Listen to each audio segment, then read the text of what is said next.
Menteri Koordinator Politik, Hukum dan HAM Mahfud MD mengungkapkan hasil penelusuran Pusat Pelaporan dan Analisis Transaksi Keuangan atau PPATK terhadap dugaan transaksi mencurigakan yang diduga merupakan pencucian uang di Kementerian Keuangan. Mahfud menyebut jumlah transaksi mencurigakan ini mencapai angka 349 triliun rupiah, melebihi temuan awal sekitar 300 triliun rupiah. Hal ini diungkapkan oleh Mahfud MD selesai menggelar pertemuan dengan Menteri Keuangan Sri Mulyani dan Kepala PPATK Ivan Yustia Vandana di kantor Kemenko Polhukam Senin 20 Maret 2023. Pertemuan membahas temuan PPATK terkait transaksi mencurigakan sebesar 300 triliun rupiah di Kemenkeu. Mahfud mengungkapkan berdasarkan penelusuran Kemenko Polhukam, PPATK dan Kemenkeu, jumlah transaksi yang didapat lebih besar dari temuan awal. Saya waktu itu sebut 300 T.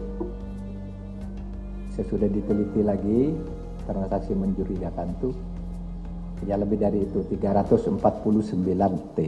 Mencurigakan. Dan saudara harus tahu bahwa tindak pidana pencucian uang itu sering menjadi besar karena itu mengangkut kerja intelijen keuangan. Uang yang sama mungkin berputar 10 kali secara aneh, itu mungkin dihitungnya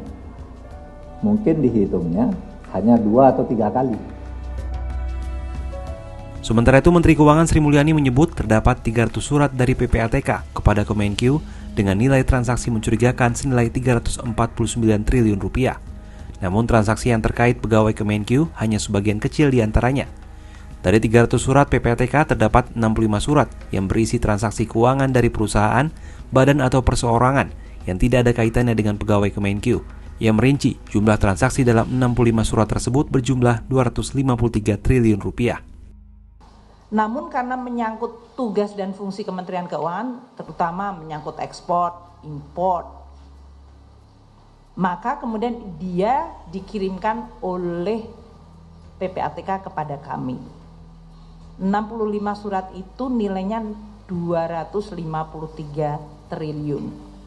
Artinya PPATK menengarai adanya transaksi di dalam perekonomian, entah itu perdagangan, entah itu pergantian properti, yang ditengarai ada mencurigakan, dan itu kemudian dikirim ke Kemenku supaya Kemenku bisa memfollow up, menindaklanjuti sesuai dengan tugas dan fungsi kita. Laporan transaksi mencurigakan sebesar 300 triliun rupiah di lingkungan Kemenkeu berawal dari kasus bekas pegawai pajak Rafael Alun Trisambodo yang diduga memiliki harta kekayaan tidak wajar. Rafael disebutkan memiliki kekayaan hingga 56,1 miliar rupiah. PPATK juga menemukan uang tunai dalam bentuk mata uang asing di dalam safe deposit box atau kotak penyimpanan harta di salah satu bank BUMN senilai 37 miliar rupiah.